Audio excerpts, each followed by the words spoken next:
One of the coolest things about this prayer team that we have, for me, is that I know that there's somebody always from that team during sermon time who's both listening and praying for me and listening and praying for you during this time. So that's what Bill's doing, and if anybody needs some time with him, you're welcome to go over there during this time. It doesn't faze me if you get up and go. So today, we have two really closely knit understandings of the meaning of the cross. They are ransom and victory. And you'll see why they go together so tightly. But before we get into that, let's pray again. God, you've created us to enjoy life with you forever. And you desire only good for us. But we fall short of your goals for us, your hopes for us, and frankly, we just mess up a lot. Renew us in our faith, hope, and courage. Amen. So we're a few weeks into this thing of making sense of the cross, and we're approaching Resurrection Sunday or Easter Sunday pretty quickly. And I need to point out there's no right way. There's no right way of viewing the meaning of the cross. Because there's so many different ways that at different times in our lives, the way that the cross speaks to us is much bigger than it does at other times. The cross is way too big to have just one meaning. In fact, if we try to make there be just one meaning of the cross and we say, this is how it should be, and this is what it means, we limit the power of the cross. We just do. And last time I checked, we can't really limit that power. To get at this meaning of ransom, we have a short video of a guy who defines it.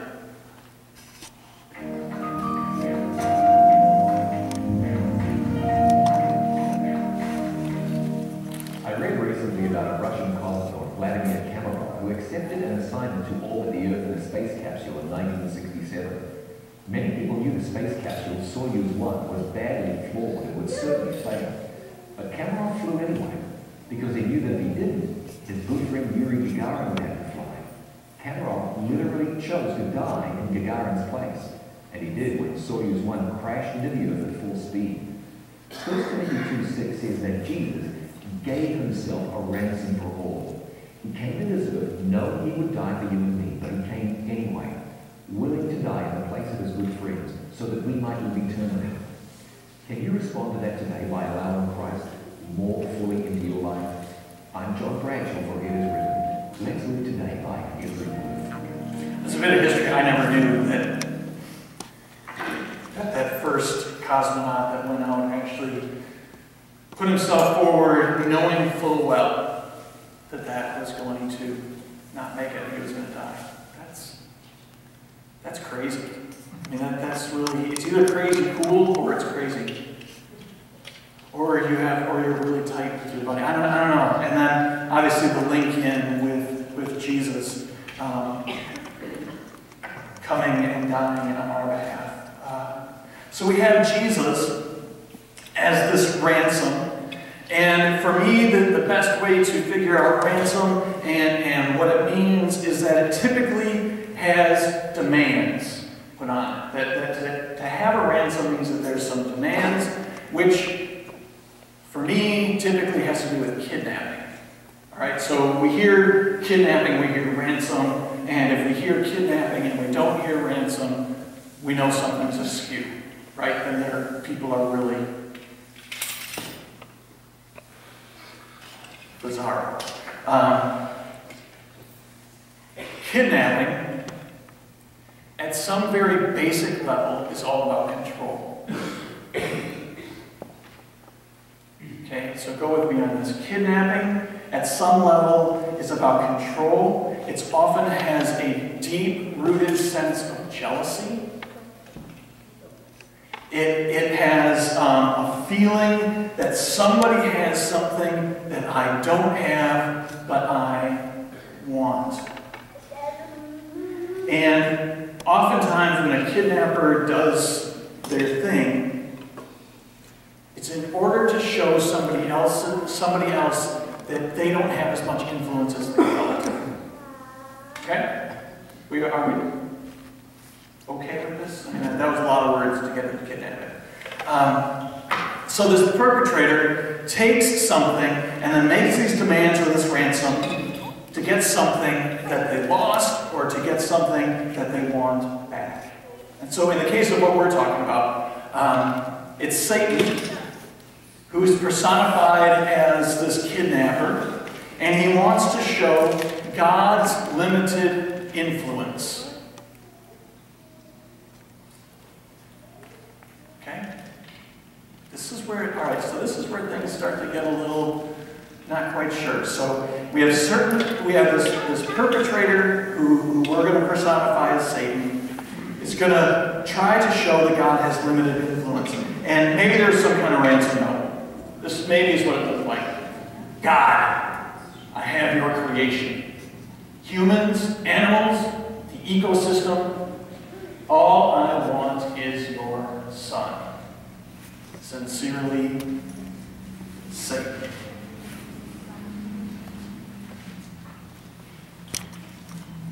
Satan's calling God out. Satan says, you can have it all back, just give me your son. It's all I want. That's it. Not a big deal. You're the all-powerful. You should be able to do that, and I won't give up any of your precious stuff unless you pay my ransom. And that ransom isn't just Jesus. It's his death that Satan wants. Okay? So that's this ransom note. That's what's going on with this whole thing. And it really makes sense. This is a super logical thing, all right? Because we live in a time of oppression. And a lot of people have lived in times of oppression. And we don't always want to say we live in a time of oppression, but we do. And for some, it's much greater, and for some, it's much less. But there's political oppression all over the place. We hear about it, we read about it. There's oppression in our homes when we are being abused. There is oppression from addictions that we have. Right? If anybody has been addicted to anything, you are oppressed. Because that is a huge weight that has to be fought off on a minute-by-minute, hour-by-hour, day-by-day time. Oppression is a feeling of being trapped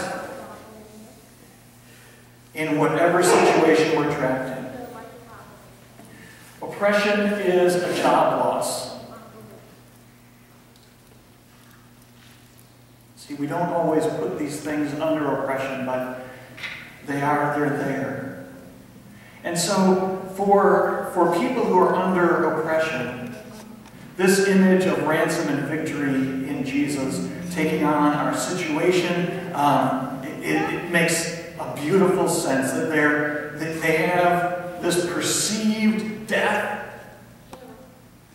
that takes away their death, takes away our death, so that we can live more fully. It talks about Jesus coming as a ransom to free us of all of our bonds, to take the shackles that we have from whatever may be burdening us, and breaks them free. So the theory goes on, and the theory says, okay, Satan receives his price, right? Jesus is sent to earth, and that's what the guy was talking about here from 1 Timothy, that Jesus became a ransom for many. And the guy said, Jesus knew it before he ever came here. that that's what he was meant to do.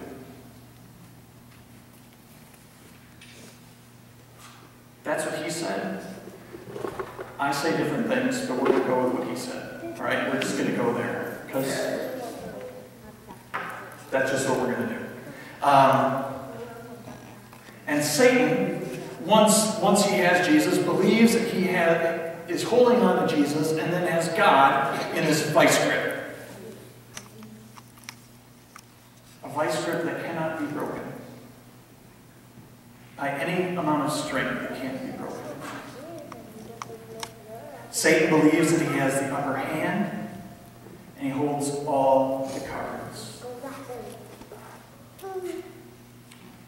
That's a pretty scary thing. To live in a world where Satan is personified, and we really believe that Satan has the upper hand on us, that it's Satan that makes us do things. But it moves on. Then we get into this victory part. The power of God can't be contained. There's a mystery to the power of God. It's bigger than anything that we can imagine. And then God shatters and disarms death. It's the second article of the Apostles' Creed.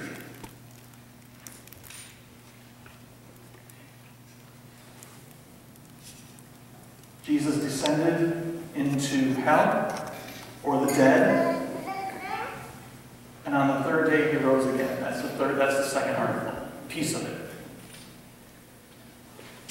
Or the way that I have talked about it is that as Jesus came to earth and after he was taken by Satan, and according to the second article of the Creed, he descended into the dead, he came down and he took us by the hand.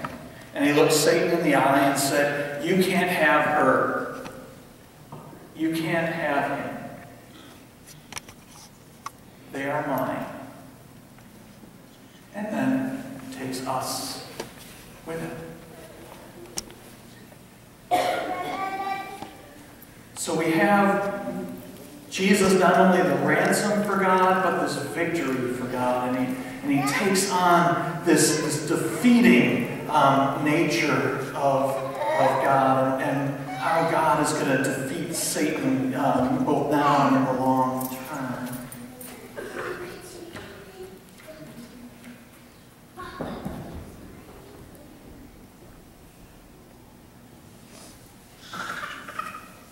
This ransom and victory theory is filled with violence.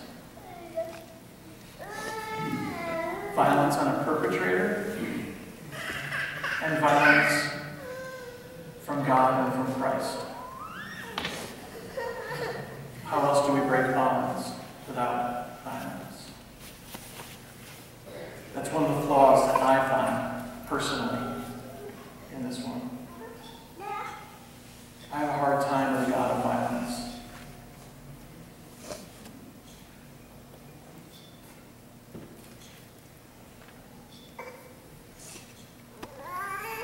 And I guess I have a difficult time when we look at our history, Christian history,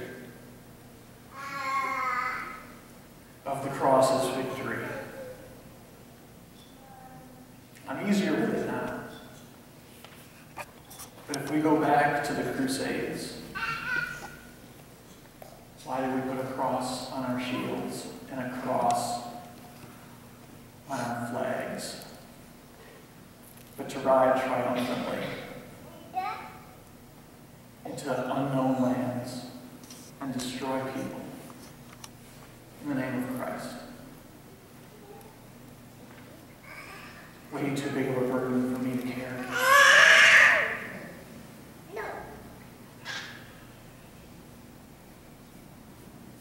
And as I listen to people in some of the places that I hang out, actually we were given a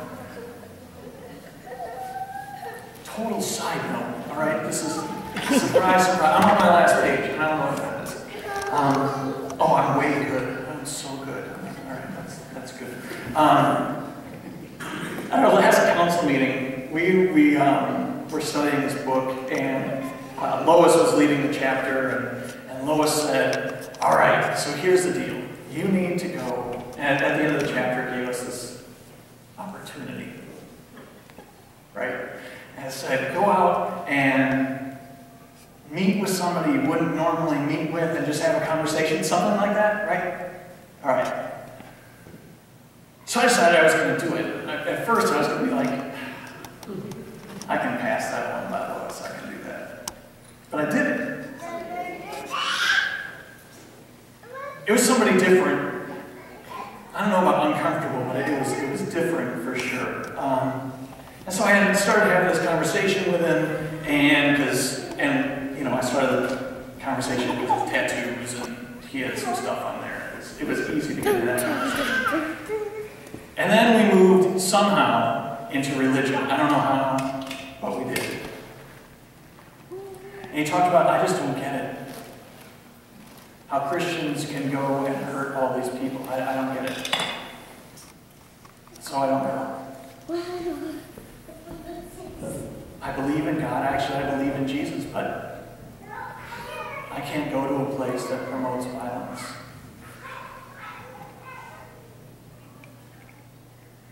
And I thought, yeah, we've had 2,000 years of violence. And yet we wonder why people don't want to engage with this thing called faith. This thing that we call community, this thing that we call being Christians. Because there's this overarching thing that they feel that Christianity is all about binding things up and hurting others in the name of Jesus.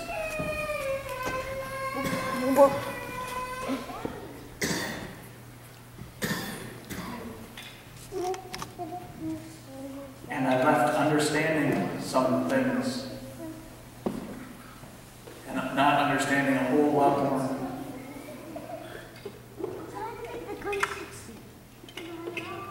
For that guy, I wasn't about to proselytize at that point because we were having a good relationship. For that guy, had we kept the conversation going? The community is about love, it's about grace, it's about caring. That's not what he saw. That's not what he experienced.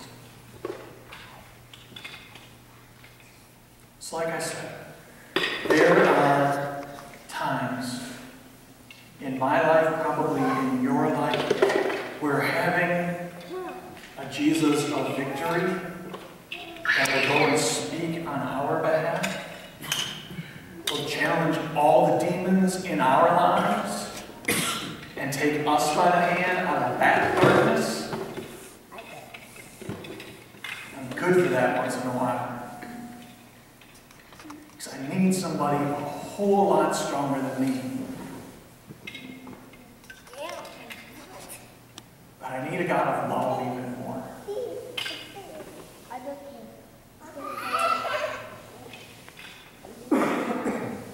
Did Jesus know he was coming to earth, God his love?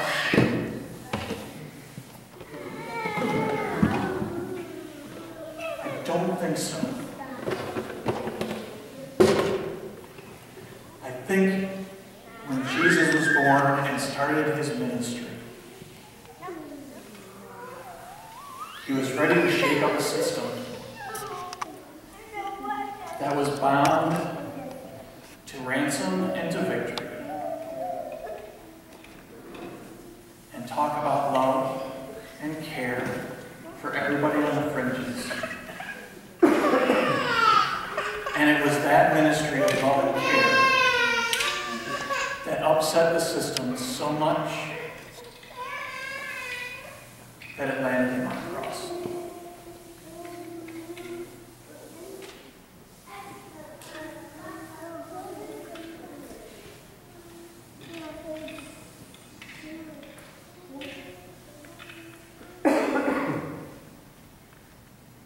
I'm not convinced that it was God's will to have his son die.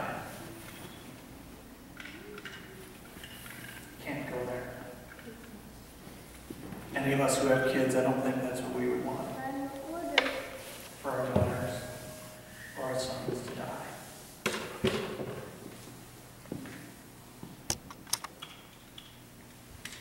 It's one of those heartbreaking things, right? So why would God do that?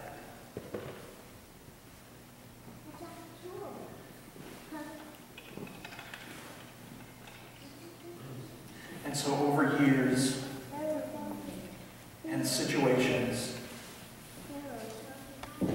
and understandings and needs, we've come to an idea that Jesus came to ransom us from Satan, and to use victory language to do that. That's what we did. So I'm going back to where I started. There are lots and lots of meanings to the cross. None of them are right. None of them are wrong.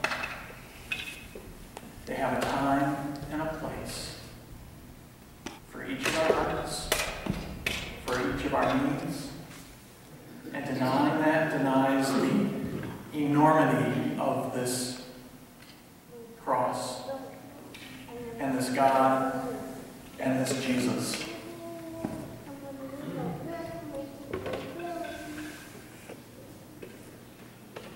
And I guess, I know this was really scattered, and I guess I'm scattered today. That's an awful thing. Remember that our faith, you've got to get this out right. Remember that our faith